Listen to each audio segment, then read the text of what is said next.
Mount Rushmore has always been there to showcase ones who brought hope, prosperity, and freedom to America, highlighting the presidents who changed America for the better.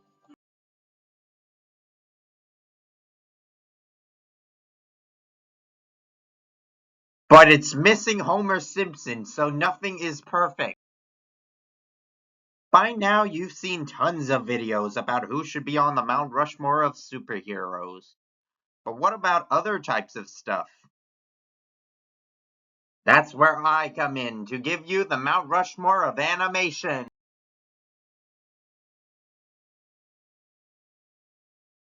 There will be 4 categories: films, anime, pre-cable cartoons, and post-cable cartoons. And for the end, one character for each segment will be on the final Rushmore. So let's not waste any more time.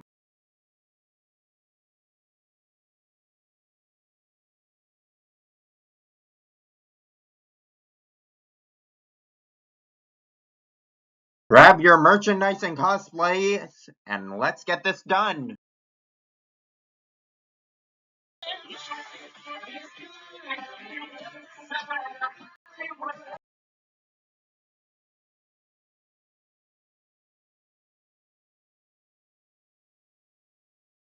Animated movies, unlike most of the other categories, have largely been dominated by the same company, Disney Animation.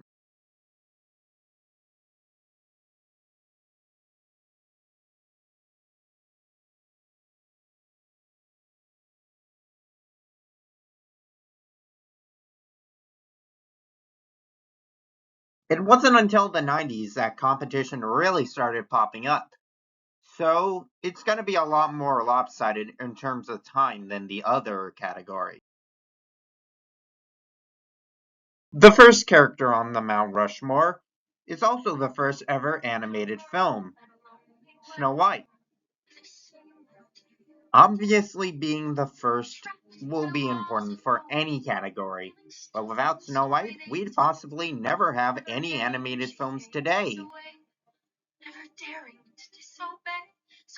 She even has a gold star on the Hollywood Walk of Fame, so she's of course going on the Mount Rushmore. The other obvious choice is Toy Story. Much like how Snow White was the first hand-drawn animated movie, Toy Story was the first ever 3D animated movie, changing the game. But 3 also helps out a bit by being the first ever animated film to gross over $1 billion at the box office.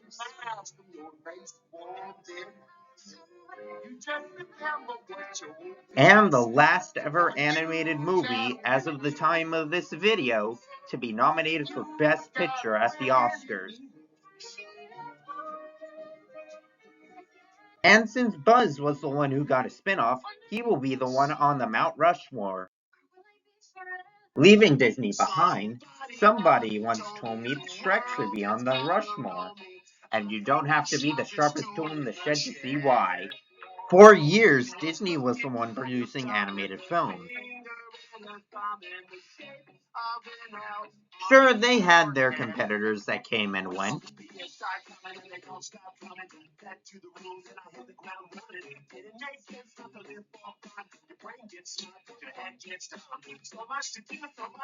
But everything changed when Shrek came along.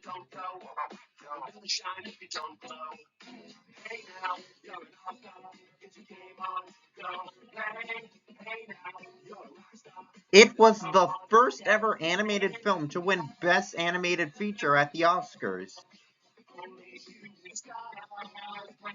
And its sequel was the highest grossing animated film at the time, with over $900 million made. Their success led to multiple animation studios to step into the ring, like Blue Sky, Sony, Illumination, and so on, who would never have been here if it wasn't for Shrek. Now, 4th place is tough. Don Bluth was technically the first one to challenge Disney, but but none of his films have the same cultural impact as the ones listed. Fritz the Cat was the first ever animated film to be R-rated, but it's only really talked about by online critics and such. But with that said, we're going back to Disney and Under the Sea for The Little Mermaid. Nothing against the other studios, but Ariel's impact cannot be underestimated. At this point in history, Disney was on the verge of bankruptcy.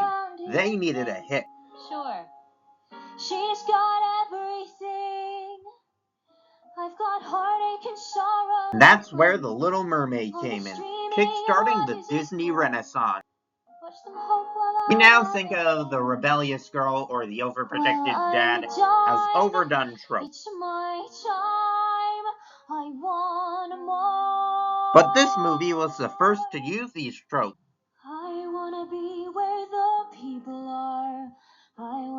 Of course, it made mermaids mainstream, so much so that DeviantArt even has an entire month for them. So that's why she's making the list. Flipping your fins, you don't get too far. Legs are tired for jumping, dancing, going along down the street. Up where they walk, up where they run, up where they anime is hugely popular now, signaling a change in influence for our own Western media to take inspiration from. I'm not as well versed in this field as others, but I certainly can take this on for sure. Can I beat Goku though? Well... Shonen is a classic trope in Eastern media. To train to become the very best is something we all want to do. And who better than the guy who literally fought God to teach us that lesson?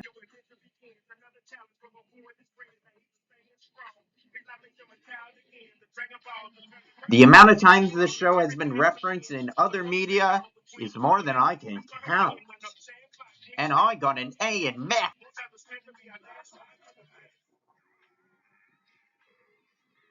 Following in that same field is Naruto. One of the most famous tropes in anime is a school that teaches special powers. The first example that I could find was in Naruto. Aside from that, mostly the same as before. Next. Much like shonen, magical girls and mechas are two other things anime has invented as a genre. And we certainly hopped on that hype train. And for representation of both, we have Sailor Moon and Gundam for the Rushmore. For Christ's sake, we haven't had a new entry of both of them for a while, and they're still in the highest grossing franchises of all time.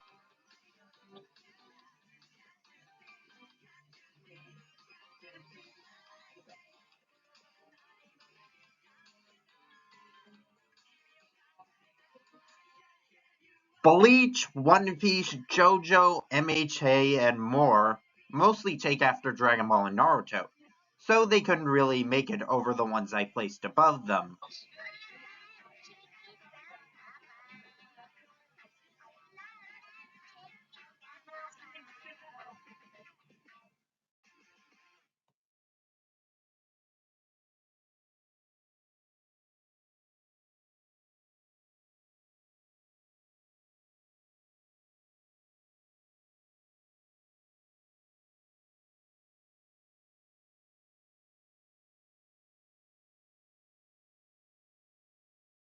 I was just gonna do cartoons, but my dad suggested that I split the tunes up into two segments.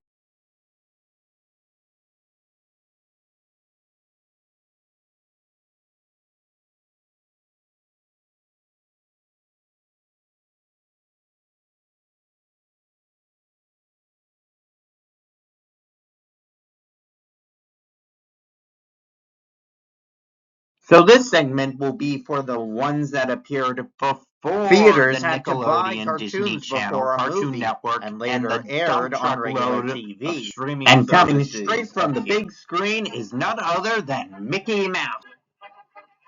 Now sure, Mickey wasn't the first cartoon to be made, but he was the first to make it big.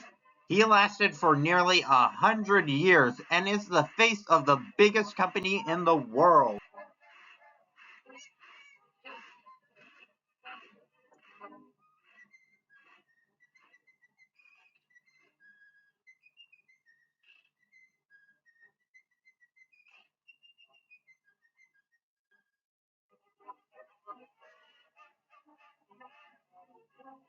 And while now he's the star of several horror movies, that doesn't take away from the fact that he belongs here. In a similar boat is his rival Bugs Bunny. Similar to how DreamWorks movies are to Disney movies, Looney Tunes were to Disney cartoons. Crazy, insane, experimental, well, loony. They were the first challengers to Disney when it came to cartoons. So on to the Mount Rushmore you go before David Zaslav cancels you.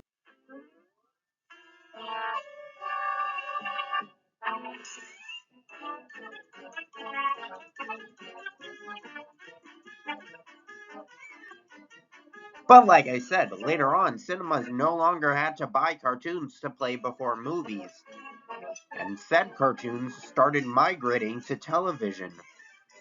Whereas channels dedicated to cartoons wouldn't appear until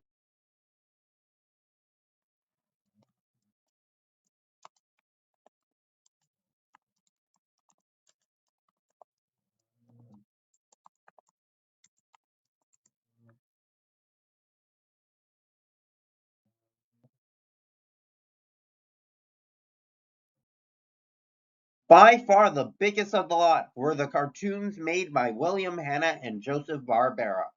Tom and Jerry, Yogi Bear, the Powerpuff Girls, which came during the CN era, I know, Wacky Races, the Jetsons, the Flintstones, and the biggest of them all,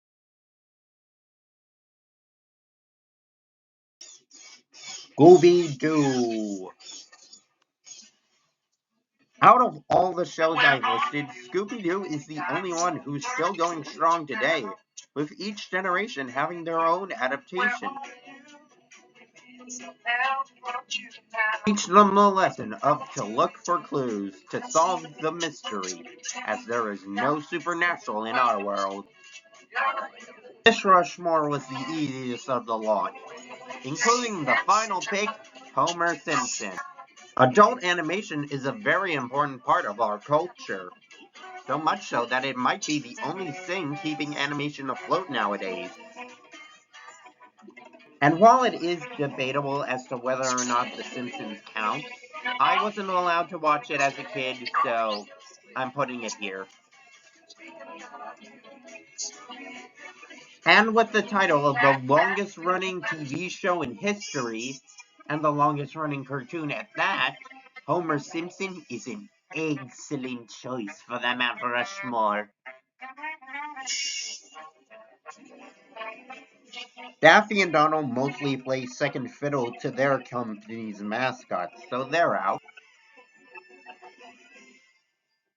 Most Hanna-Barbera shows aren't as culturally relevant nowadays, and Transformers, TMNT, and Popeye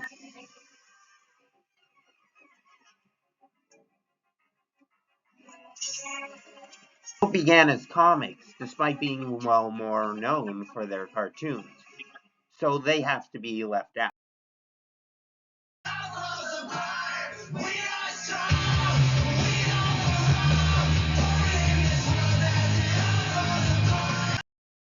Just like how cartoons transitioned from theaters to television,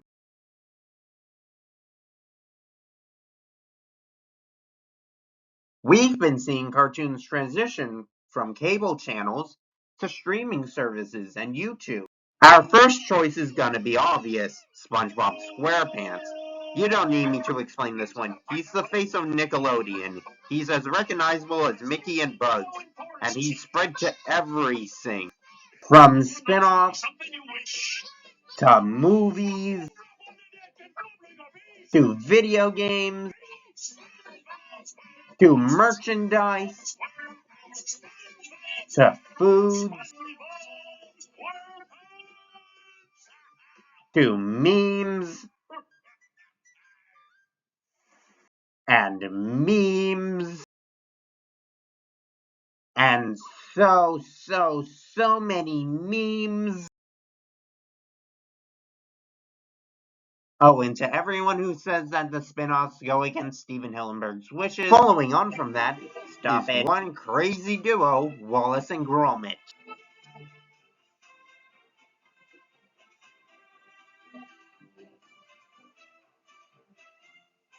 Amongst all the CGI, hand-drawn animation, and flash animation, stop motion is one of the hardest and most intricate forms to do. But our good old chaps at Aardman prove that you can master it and entertain anyone, thanks to their lovable duo. Did I mention that all of their movies and shorts have been nominated at the Oscars? And the only reason the first short didn't was because it lost to Creature Comforts, another Aardman short? So I'm technically breaking the rules a bit here to put both of them here.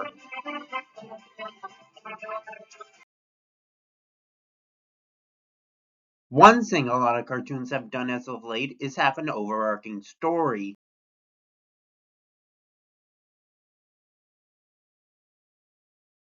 This isn't anything new. It first started popping up in the 2000s, but really became a thing in the 2010s, as they were perfect for YouTubers to create theories around them. Who should represent them? Well, Steven and Star have no chance. Yeah, they're popular, but they're not influential.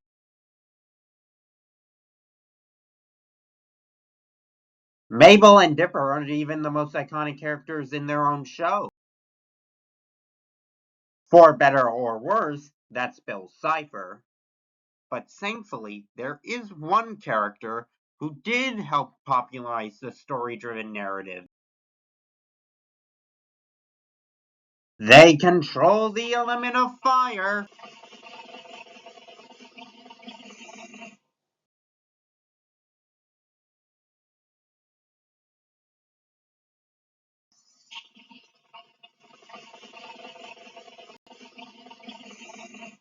They lost their homes and families to an ancient evil.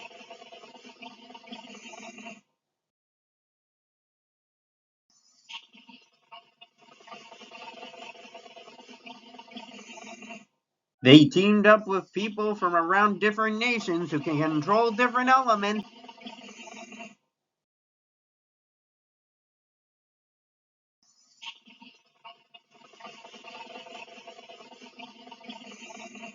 The representative on the Mount Rushmore is Bloom Peterson from Winx Club. Believe me, I thought long and hard about this, much longer than any other segment. I thought Avatar, Aang, Finn the Human, or even Ben 10 would take this spot. But the more I thought about it, the more pros she had to warrant this spot. While action shows before this had female characters in them, Winx was one of the first to have a primarily female cast, and with women of color to boot. Animation either came from Japan, America, or the UK, but in comes this Italian cartoon with an overarching narrative for a change.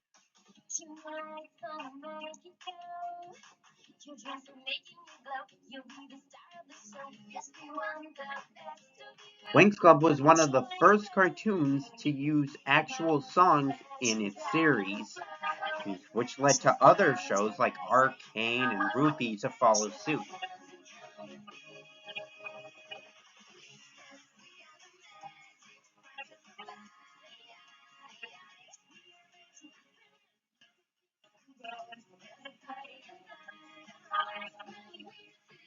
While Ben 10 was the biggest cartoon franchise to come out of the 20th century, Winx Club isn't too far behind at just $2.53 billion. That's more money than Ghostbusters, Resident Evil, Planet of the Apes, and Sailor Moon. Now, she isn't my favorite character here, or my favorite member of the Winx Club, but she is the protagonist to a fault. And I hope this makes you realize that I'm not just picking favoritism, and I'm judging this as fairly as possible. Now, for the final spot, it should represent the independent side of animation, where artists are free to make whatever they want instead of obeying the executive. Hazbin Hotel certainly changed the game for indie animation, but it's way too recent. Sure, 2019 was 6 years ago, but compared to the other characters on this list, 6 years ago is pretty much yesterday.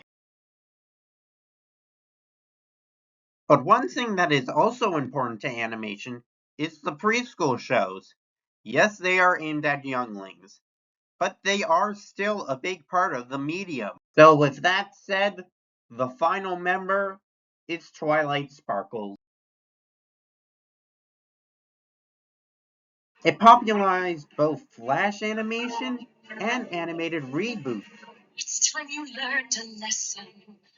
It even managed to surpass its 2 to 7-year-old demographic and become a cultural phenomenon with adults called bronies. If that doesn't scream I should be on the Mount Rushmore, I don't know what does. Now for the all-time Mount Rushmore. I picked Snow White, Son Goku, SpongeBob SquarePants, and Bugs Bunny. I had a tough time debating on whether to include Mickey or Bugs, but we already have Snow White here as the representation of the first and Disney. So it did take away some of his edge. Plus, Bugs Bunny showed that you don't have to be from Disney to be successful. Anyone can be successful in animation. My name's the writer Azura, and I'm riding off into the sunset. Goodbye.